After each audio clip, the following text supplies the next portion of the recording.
Shalom, Sidra de Ré, septième montée entre le Chametz et la Matzah. La septième montée de notre Sidra est réservée aux fêtes. Tout d'abord celle de Pessah, puis celle de Shavuot, puis enfin les fêtes de Sukkot. L'un des versets relatifs à Pessah stipule: tu ne consommeras pas de Chametz durant 7 jours, tu consommeras des matzot, pain de pauvreté. La matzah et le chametz mentionnés dans ce verset diffèrent en un certain nombre de points, parmi lesquels, alors, premier point, dans le chametz, la pâte gonfle alors que dans la matzah, elle ne gonfle nullement. Le chametz symbolise l'orgueil, comme il est su, alors que la matzah symbolise l'humilité. Le deuxième point, c'est que les mots chametz et matzah sont tous deux composés d'un mem et d'un tzadik. La différence entre ces deux mots, c'est la troisième lettre, qui est associée au mem et au tzadik, un chet pour le chametz et un hei pour la matzah.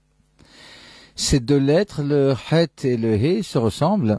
Les deux sont composés de 3 traits et sont ouvertes vers le bas. L'ouverture vers le bas symbolise la faute. La différence entre ces deux lettres est l'ouverture petite mais existante vers le haut dans le hei et inexistante pour le chet. En d'autres termes, le chet symbolise l'homme tombé dans la faute, pris au piège par la faute et incapable de s'en détacher.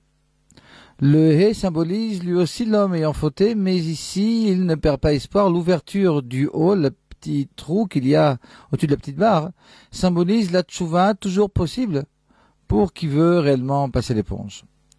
L'ouverture est certes petite, mais à qui ouvre un petit peu son cœur, Dieu l'ouvre grandement. En résumé, le chametz représente la vanité et le refus de revenir à Dieu, la matzah, l'humilité et la tchouva. Il est clair que ceci n'est pas fortuit. Quiconque est orgueilleux passe son temps à se justifier, fermant ainsi la possibilité de tchouva. L'homme humble pour sa part ne se justifie pas, il se change et n'hésite pas à faire tchouva lorsque ceci s'impose.